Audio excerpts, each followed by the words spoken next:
ejercitas mis manos, mi cansancio, que a otros descanse, amor que quiera seguir amando. Señor, me has mirado a los ojos, sonriendo, has dicho mi nombre. En la arena he dejado mi barca, junto a ti buscaré otro mar. Tú, pescador de otros lagos, ansia eterna de almas que esperan, amigo bueno, que así me llama. Señor, me has mirado a los ojos, sonriendo, has dicho mi nombre. En la arena he dejado mi barca, junto a ti buscaré otro mar. Junto a ti buscaré otro mar.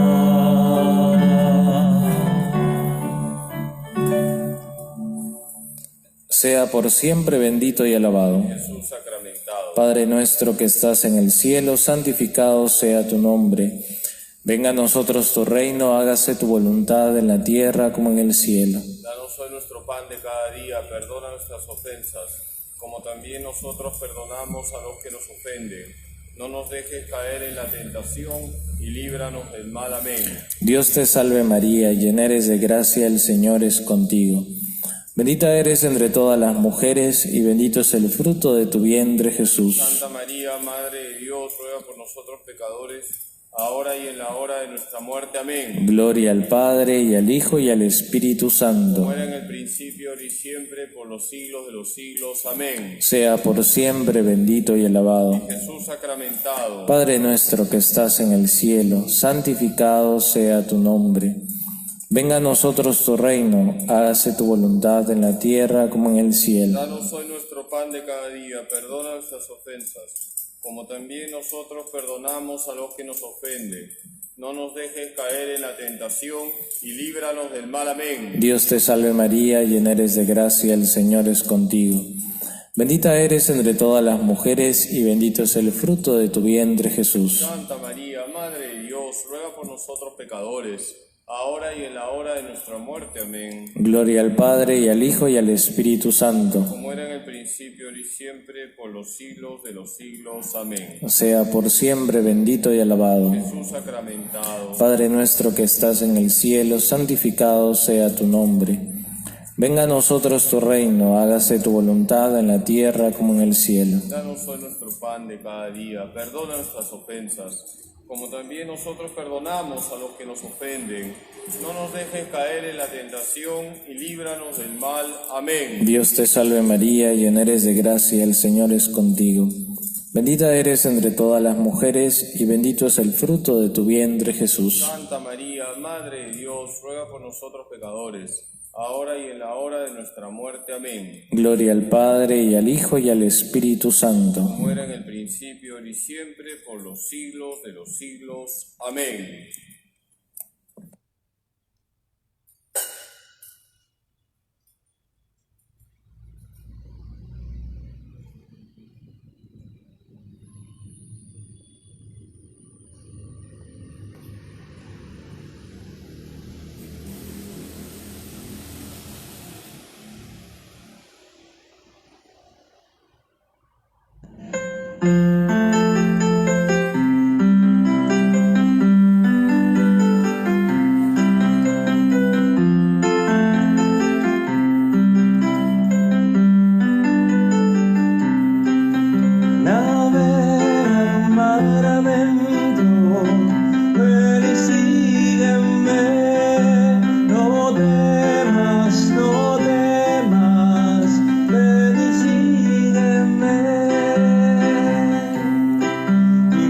Pedro y nos invitas a navegar adentro del mar para vivir la gran aventura, el desafío de echarte a andar.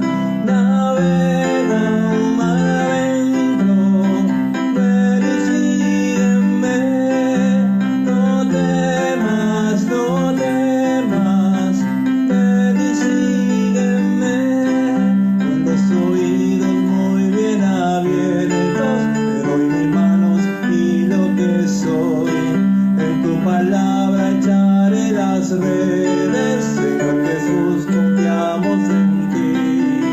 Navega mar adentro, ven y sígueme, no temas, no temas, ven y sígueme.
Padre omnipotente, fuente de toda bendición, tú sales a nuestro encuentro cada vez que leemos un pasaje de la Sagrada Escritura.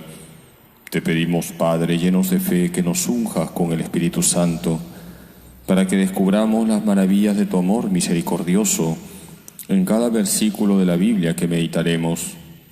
Jesucristo, único Salvador del mundo y palabra eterna del Padre, tú eres el centro de toda la Sagrada Escritura, pues toda ella nos habla de ti. Te pedimos, Señor Jesús, llenos de fe, que nos unjas con el Espíritu Santo, para que al leer los textos sagrados salgamos con el firme propósito de hacer vida la palabra de Dios. Espíritu Santo, Señor y dador de vida, tú has inspirado a determinados hombres a poner por escrito la palabra de Dios. Te pedimos, Espíritu Santo, llenos de fe, que nos unjas para que se note en nuestra vida que leemos la Biblia. María, Madre de Jesús y Madre nuestra, acompáñanos en la lectura de la Sagrada Escritura, para que, como tú lo hiciste, digamos siempre sí a Dios, Padre, Hijo y Espíritu Santo. Amén.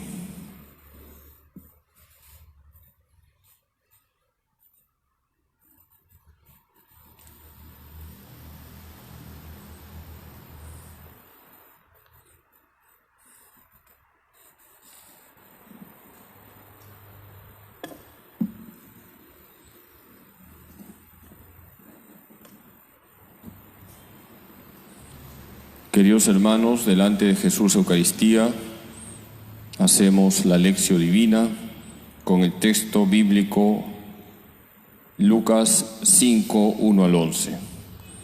Según el Evangelio de Lucas. Estaba Jesús a la orilla del lago Genesaret, y la gente se agolpaba sobre él para oír la palabra de Dios, cuando vio dos barcas que estaban a la orilla del lago. Los pescadores habían bajado de ellas y lavaban las redes. Subiendo a una de las barcas, que era de Simón, le rogó que se alejara un poco de tierra, y sentándose, enseñaba desde la barca a la muchedumbre. Cuando acabó de hablar, dijo a Simón: «Rema mar adentro y echen sus redes para pescar». Simón le respondió: «Maestro, hemos estado bregando toda la noche y no hemos pescado nada, pero en tu palabra echaré las redes». Y haciéndolo así, pescaron gran cantidad de peces, de modo que las redes amenazaban romperse. Hicieron señas a los compañeros de la otra barca para que vinieran en su ayuda. Vinieron pues y llenaron tanto las dos barcas que casi se hundían. Al verlo, Simón Pedro cayó de rodillas ante Jesús diciendo: «Aléjate de mí, Señor, que soy un hombre pecador». Pues el asombro se había apoderado de él y de cuantos con él estaban, a causa de los peces que habían pescado. Y lo mismo de Santiago y Juan, hijos de Zebedeo, que eran compañeros de Simón. Jesús dijo a Simón: «No temas, desde ahora serás pescador de hombres». Llevaron a tierra las barcas y dejándolo todo le siguieron. Palabra del Señor. Queridos hermanos, vamos a tener un momento de silencio para que, invocando al Espíritu Santo, profundicemos en este texto bíblico que nos habla de la pesca milagrosa y que está en Lucas 5, 1 al 11.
Muy queridos hermanos, delante de Jesús, Eucaristía, nuestro Señor, hacemos la lección divina con este pasaje que está en Lucas 5, 1 al 11. Las preguntas que van a guiar nuestra oración personal son: ¿qué representa la barca?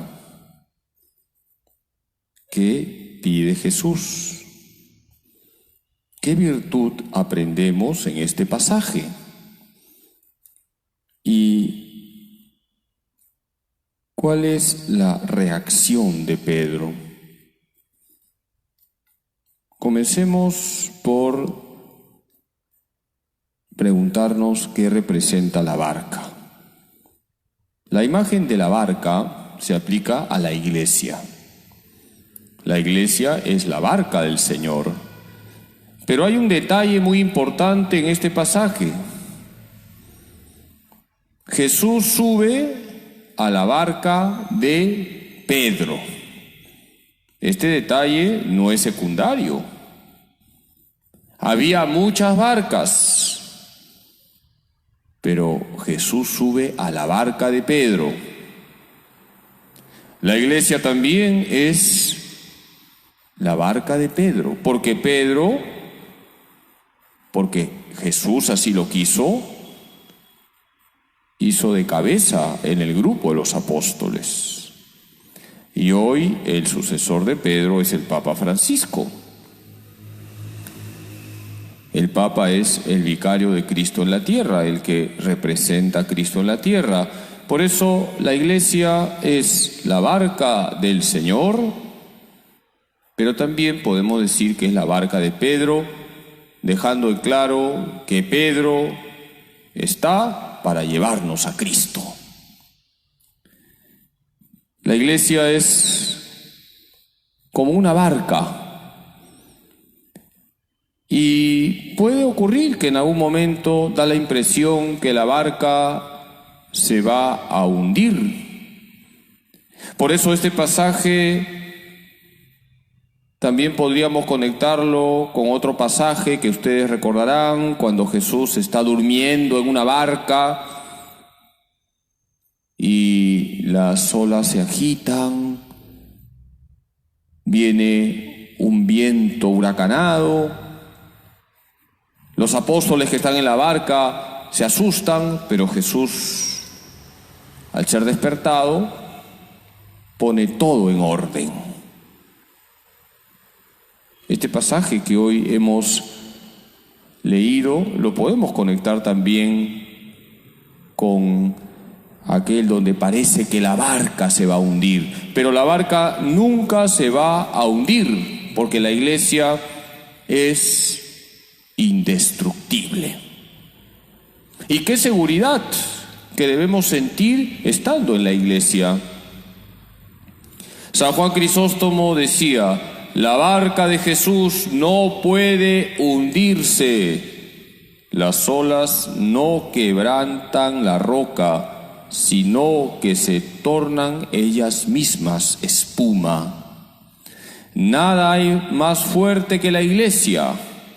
Deja pues de combatirla para no destrozar tu fuerza en vano.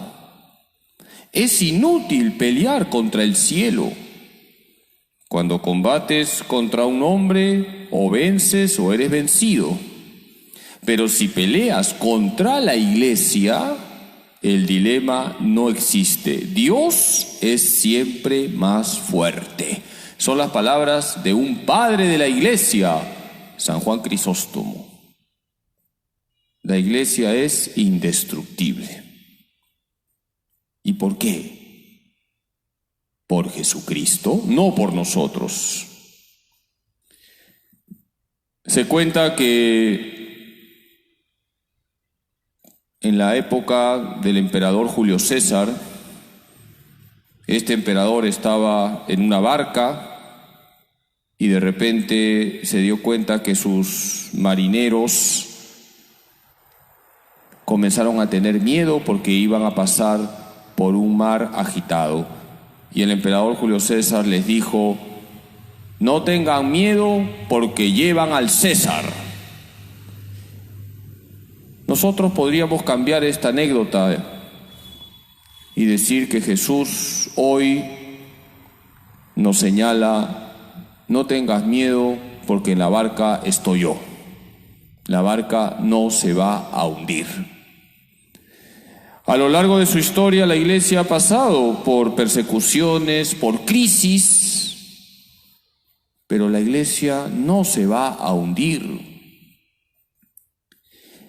Queridos hermanos, en los primeros siglos hubo persecuciones sangrientas contra la Iglesia. Los emperadores romanos combatieron a la Iglesia y la Iglesia salió airosa. Más adelante, en la Edad Media, muchos señores feudales quisieron entrometerse en los asuntos de la Iglesia, pero la Iglesia salió airosa.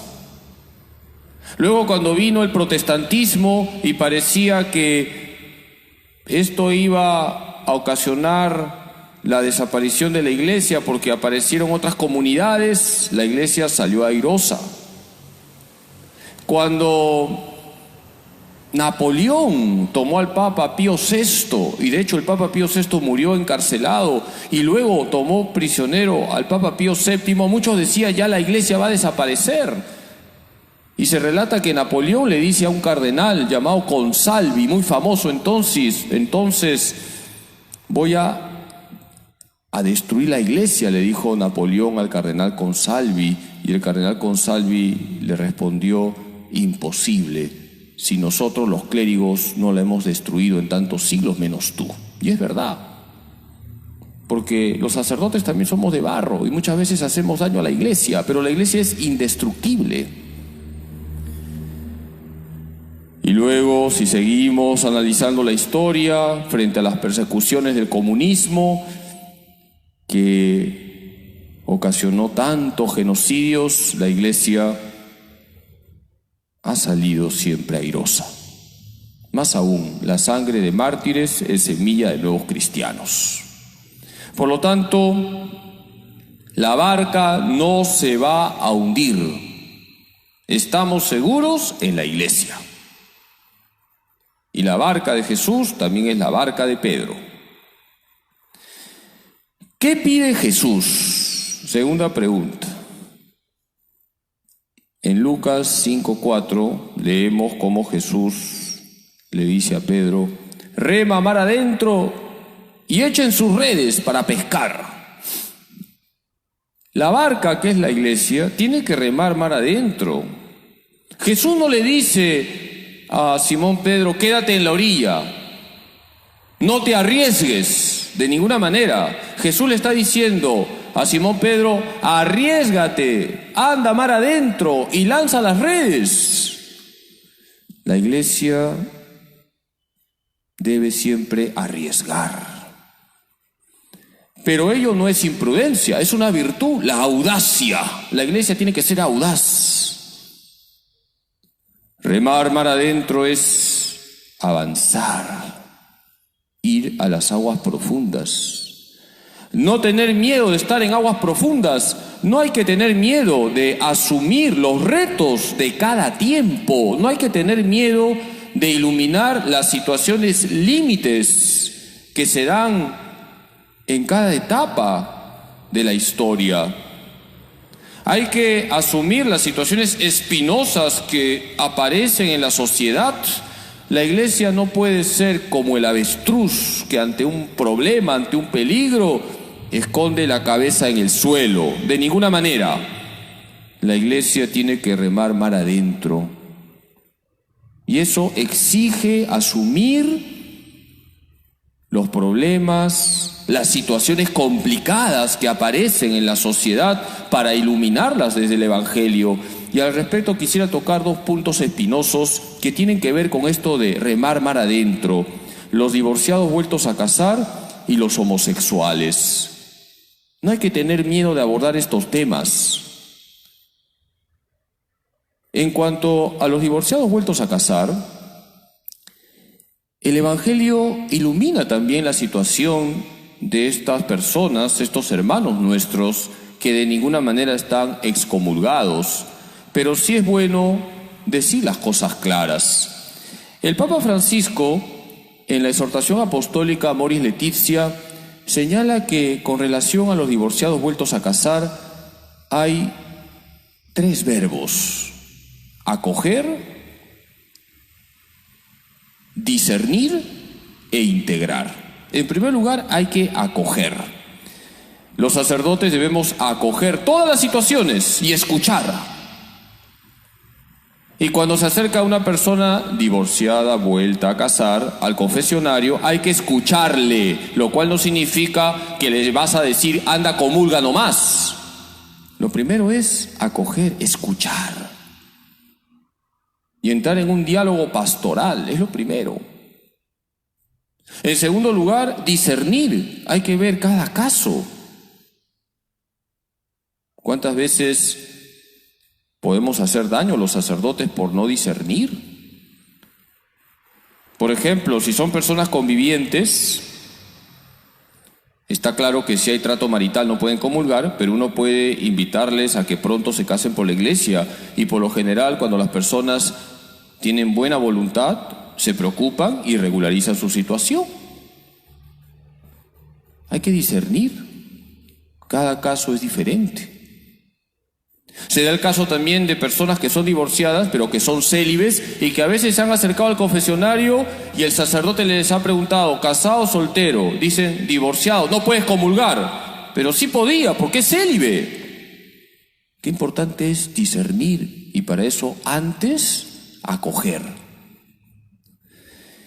Hay que discernir siempre desde el Evangelio, no desde mis opiniones personales. Y si las personas son divorciadas, vueltas a casar y hay trato marital, hay que decirles con caridad que no pueden acercarse a la comunión.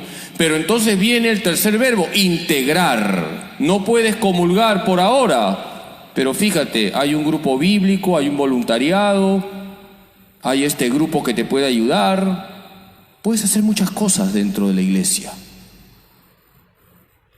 No hay que tener miedo de abordar estas situaciones. Y en relación con la homosexualidad, que es un tema espinoso, también la iglesia tiene que ir más adentro. ¿Cuánta ignorancia hay al respecto sobre el tema de la homosexualidad? La iglesia no es homofóbica, pero también hay que decir las cosas claras. Y por eso yo les invito a que lean los siguientes números del Catecismo: 2357, 2358 y 2359. Ahí está la doctrina de la Iglesia sobre la homosexualidad. En primer lugar, número 2357. Se deja en claro que los actos homosexuales son pecado. Lo repito, los actos homosexuales son pecado, son antinaturales, son inmorales. El pecado es pecado. Pero vayamos al número 2358. Hay que respetar a la persona homosexual. Fíjense, queridos hermanos, la persona homosexual merece respeto. Dice el número 2358 que las personas homosexuales deben ser tratadas con respeto, compasión y delicadeza. Si por un lado hay que denunciar que los actos homosexuales son pecado y antinaturales, y no hay que tener miedo de decirlo, aunque hoy no sea políticamente correcto, por otro lado hay que decir que la Iglesia defiende la dignidad de la persona. Y por eso se señala que no hay que maltratar a una persona por ser homosexual. El número 2359 dice que las personas homosexuales están llamadas a la castidad porque es una virtud para todos. Y así como al heterosexual se le pide la castidad, lo mismo al homosexual, porque todos tienen la misma dignidad. Queridos hermanos, conozcamos la enseñanza de la Iglesia. En este pasaje que hemos leído, se nos dice que Jesús, al subir a la barca, que era la barca de Pedro, comenzó a enseñar. La iglesia está para enseñar, pero para enseñar el Evangelio, y el Evangelio lo ilumina todo. Cuando a los pocos días de ser elegido Papa San Juan Pablo II, un periodista le preguntó: ¿a dónde va la Iglesia con Juan Pablo II? Él dijo: la Iglesia va a buscar al hombre, a defender al hombre, pero con el Evangelio en la mano. Vamos a hacer un momento de reflexión delante del Santísimo Sacramento.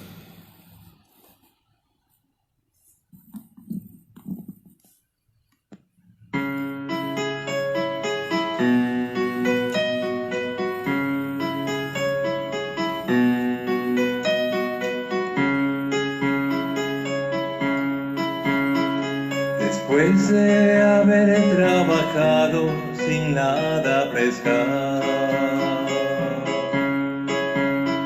después de haberse cansado sin fruto tocar,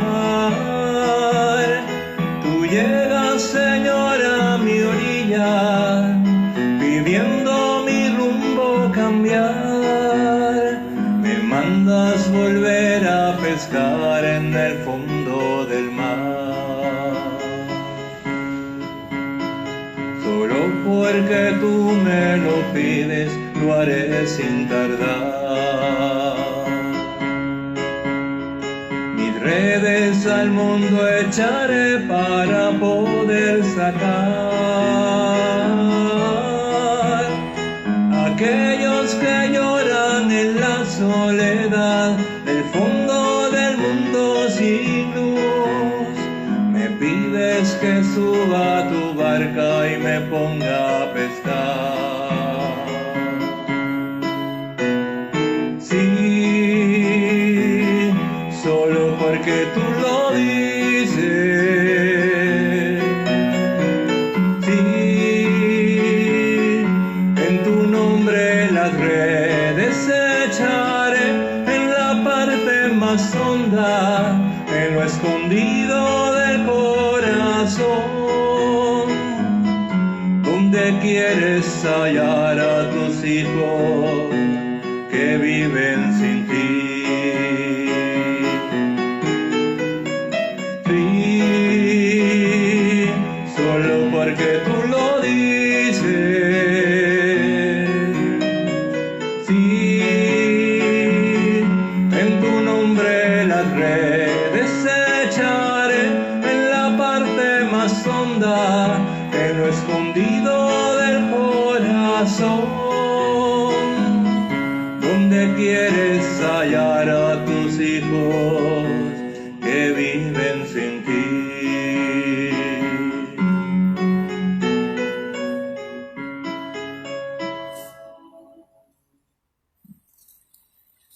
Queridos hermanos, estamos haciendo la lección divina con el pasaje de la pesca milagrosa que está en Lucas 5, 1 al 11. ¿Qué representa la barca? La barca es imagen de la iglesia, y la iglesia nunca se va a hundir. ¿Qué pide Jesús? Remar mar adentro y echar las redes para pescar.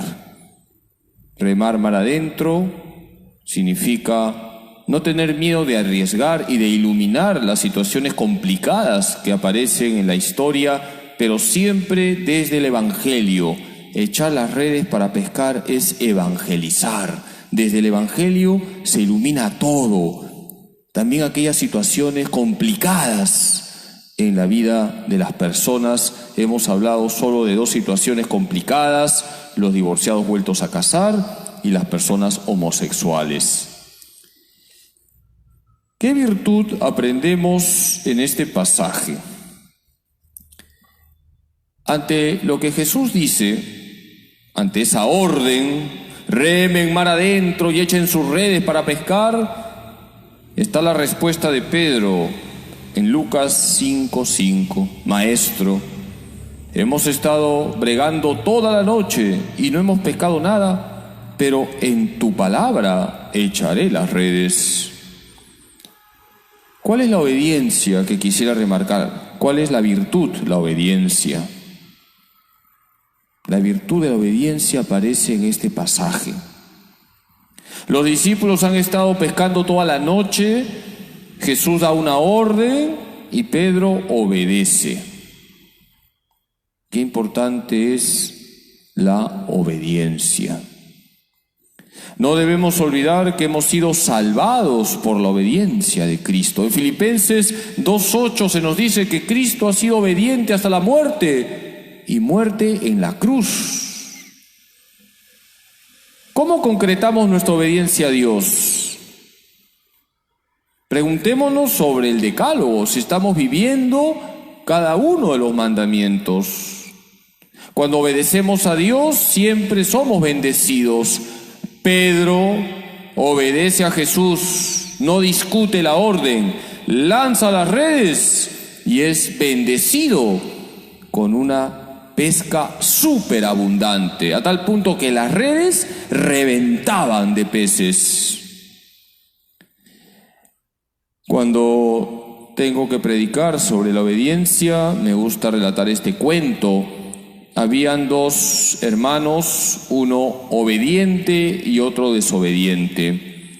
Y un día el papá de estos hermanos los llamó y a cada uno le dio una canastita de totora. Y les dijo: vayan al río, llenen la canastita y regresen.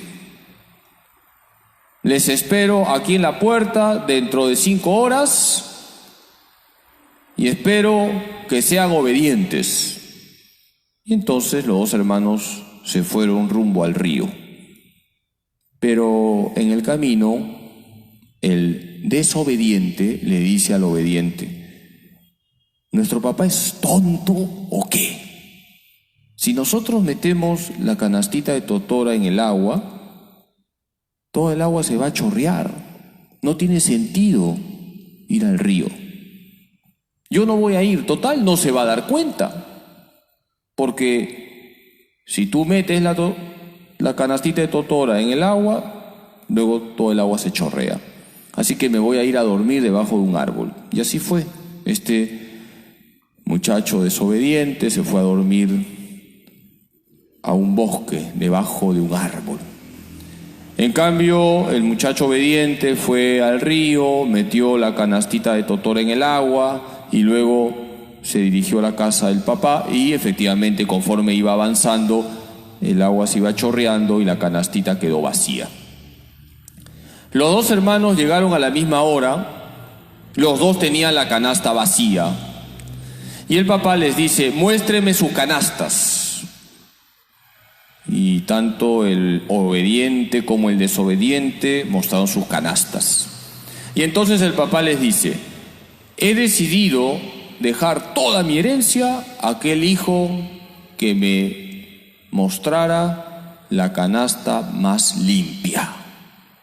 Les pregunto, ¿cuál de las dos canastas era la más limpia? ¿La del obediente o la del desobediente? La del obediente. ¿Por qué? Porque la metió en el agua y con ello limpió la canasta. ¿Qué nos enseña este cuento? Nos enseña que la obediencia siempre trae bendiciones. Queridos hermanos, la obediencia tiene 3 características.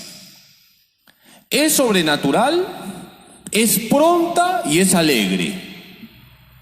Nuestra obediencia a Dios es sobrenatural. ¿Qué significa eso? Que hay que obedecer a Dios no por miedo, no por conveniencia, sino por amor. Eso significa la obediencia sobrenatural. Nosotros obedecemos a Dios porque le amamos, porque sabemos que cuando le hacemos caso estamos agradándole. Qué importante es darnos cuenta que nuestra obediencia a Dios tiene que ser sobrenatural. Yo obedezco a Dios porque le amo, no porque alguien me obliga, no por miedo al infierno. Amo a Dios y por tanto lo obedezco. Y al revés, obedezco a Dios porque lo amo. La obediencia tiene que ser pronta.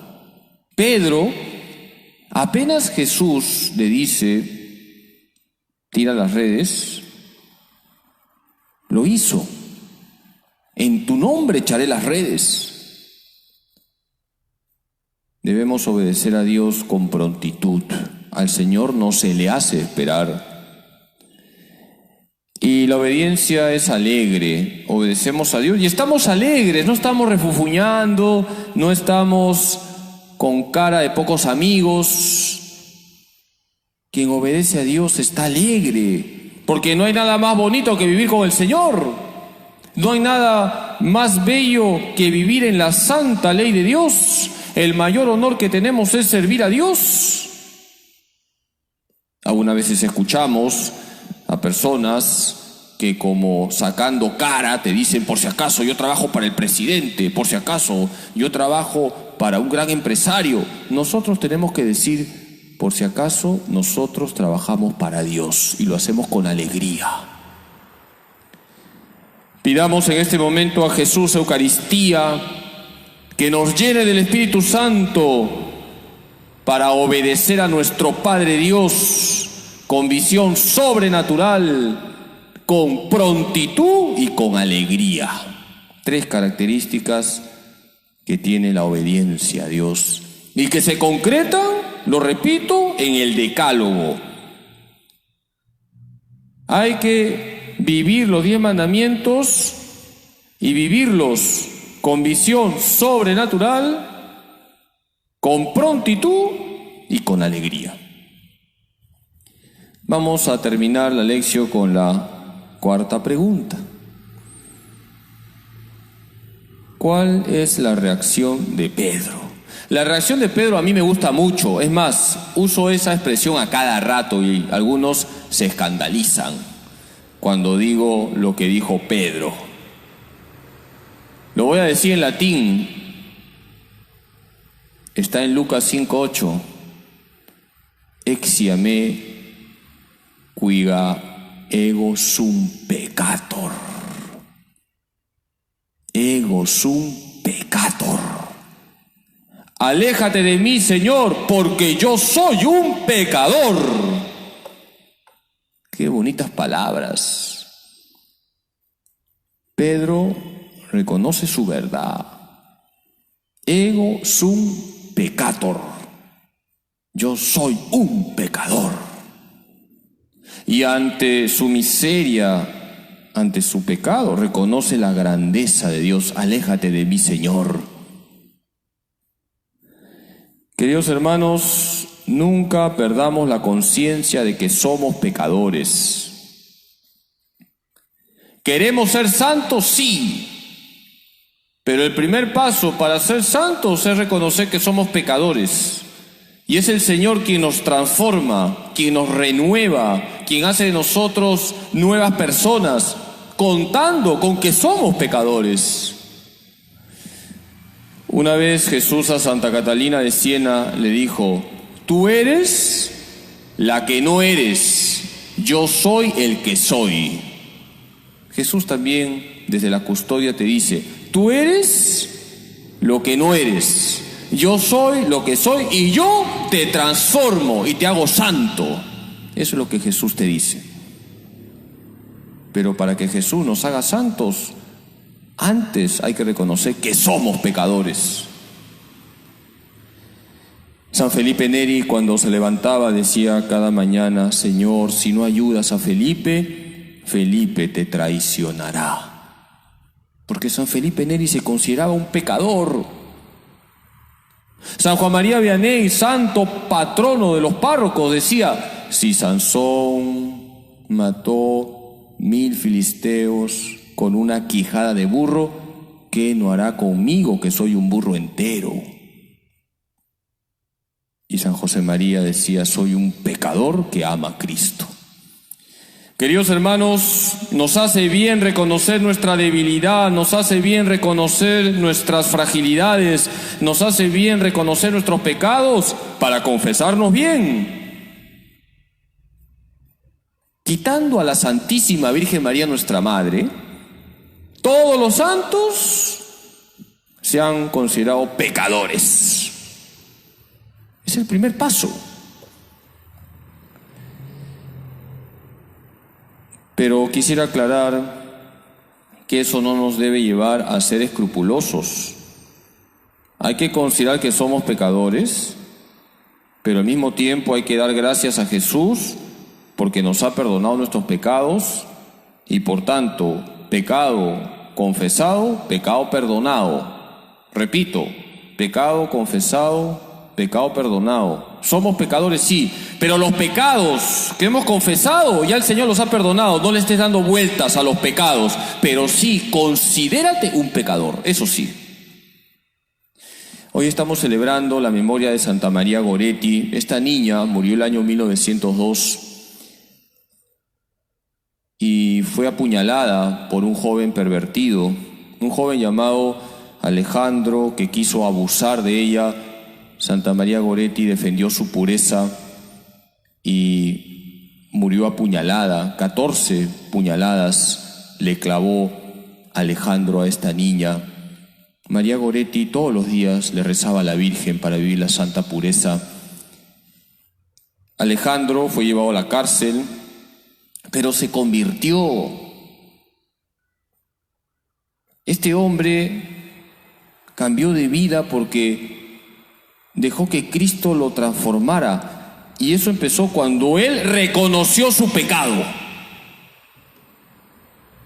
Terminó, luego de que salió de la cárcel, como portero en un convento de capuchinos. Lloró sus pecados. Por eso quisiera terminar la lección divina leyéndole su carta testamento de este hombre que asesinó a Santa María Goretti y que luego se convirtió. Voy a leer. Soy un viejo de casi 80 años. Pronto voy a terminar mis días. Echando una mirada al pasado, reconozco que en mi primera juventud recorrí un sendero falso, la vía del mal que me condujo a la ruina. Veía todo a través de la prensa, los espectáculos y los malos ejemplos que siguen la mayoría de los jóvenes sin siquiera pensarlo. Y yo hice lo mismo, no me preocupaba. Personas creyentes y practicantes tenía cerca de mí, pero no les prestaba atención. Cegado por una fuerza brutal que me empujaba hacia un sendero malo, a los 20 años cometí el delito pasional del que hoy me horrorizo con solo recordarlo. María Goretti, ahora santa, fue el ángel bueno que la providencia había puesto ante mis pasos para guiarme y salvarme. Todavía tengo grabadas en mi corazón sus palabras de compasión y de perdón. Rezó por mí e intercedió por su asesino. Siguieron 30 años de prisión. Si no hubiera sido menor de edad, hubiera estado condenado a cadena perpetua. Acepté la merecida condena, expié mi culpa. La pequeña María Goretti fue verdaderamente mi luz, mi protectora. Con su ayuda me porté bien en mis 27 años de cárcel e intenté vivir honradamente cuando la sociedad me aceptó de nuevo entre sus miembros. Los capuchinos me acogieron con caridad seráfica en su monasterio, no como un siervo, sino como un hermano, y con ellos convivo desde hace 24 años. Ahora espero sereno el momento de ser admitido en la visión de Dios, de abrazar a mis seres queridos de nuevo y de estar junto a mi ángel protectora y su querida madre Asunta. Los que lean esta carta, ojalá que quieran seguir la feliz enseñanza de huir del mal y seguir el bien siempre. Pienso que la religión con sus preceptos no es una cosa que se pueda menospreciar, sino que es el verdadero consuelo, el único camino seguro en toda circunstancia, hasta las más dolorosas de la vida. Paz y bien, Alessandro Seredelli. Esta es la carta testamento que dejó Alejandro, quien fue el asesino de Santa María Goretti. Fíjense que Santa María Goretti murió perdonando a Alejandro. Y las últimas palabras de esta niña fueron de perdón y de decir que iba a interceder ante Jesús por la conversión de Alejandro. Queridos hermanos, no nos cansemos de decir como Pedro, ego sum peccator. Señor, yo soy un pecador, tú me transformas, tú me haces santo, que así sea.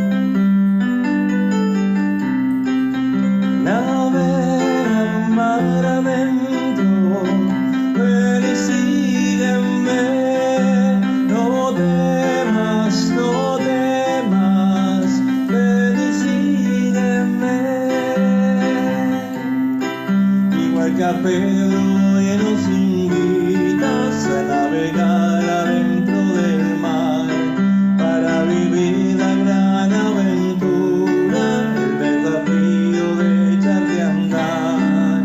Navega mar adentro, ven y sígueme, no temas, no temas, ven y sígueme.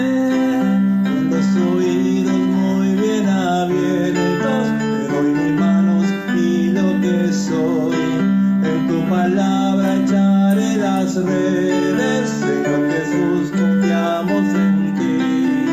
Navega mar adentro, ven y sígueme, no temas, no temas, ven y sígueme. Examen. Confío en que la Iglesia es la barca de Jesús que nunca se hundirá. Sé que si estoy en la barca que es la Iglesia, estoy seguro.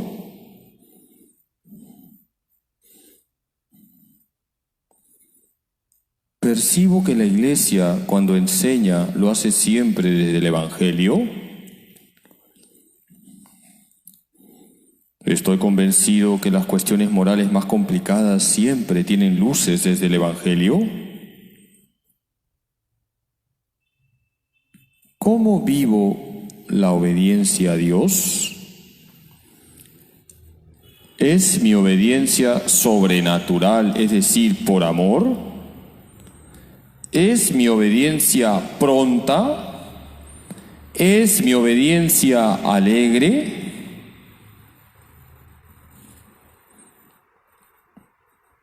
¿Olvido con frecuencia que soy una persona frágil? Sé que para ser santo, lo primero es reconocer que soy un pecador, como lo hizo Pedro, pero un pecador que ama a Cristo.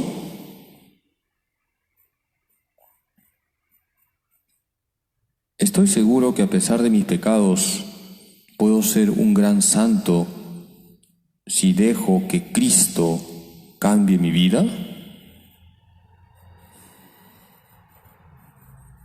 Oración. Gracias, Jesús, porque me has iluminado con tu palabra que es viva y eficaz. Te pido en este momento, por medio de la Santísima Virgen María y San José, que me des la fuerza del Espíritu Santo para poner por obra todos los buenos propósitos que he sacado en este momento de oración. Amén. Les diste pan del cielo, que contiene en sí todo deleite. Oremos. Oh Dios, que en este sacramento admirable nos dejaste el memorial de tu pasión. Te pedimos nos concedas venerar de tal modo los sagrados misterios de tu cuerpo y de tu sangre, que experimentemos constantemente en nosotros el fruto de tu redención. Tú que vives y reinas por los siglos de los siglos. Amén.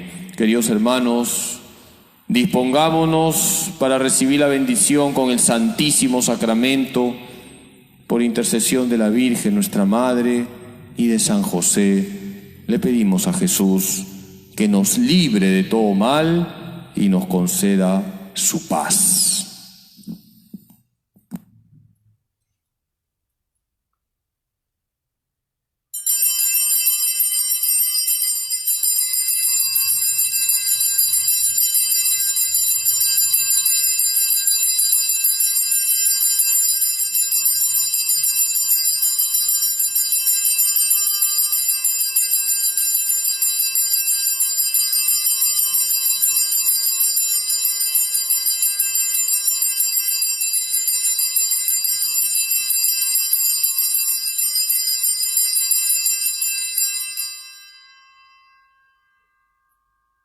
Bendito sea Dios, bendito sea su santo nombre, bendito sea Jesucristo, verdadero Dios y verdadero hombre, bendito sea el nombre de Jesús, bendito sea su sacratísimo corazón, bendita sea su preciosísima sangre, bendito sea Jesús en el santísimo sacramento del altar, bendito sea el Espíritu Santo Paráclito, bendita sea la excelsa Madre de Dios, María Santísima, bendita sea su santa e inmaculada concepción, bendita sea su gloriosa asunción, bendito sea el nombre de María, Virgen y Madre, bendito sea San José, su castísimo esposo, bendito sea Dios en sus ángeles y en sus santos. Amén.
Nuestra patria, en nuestro sueño.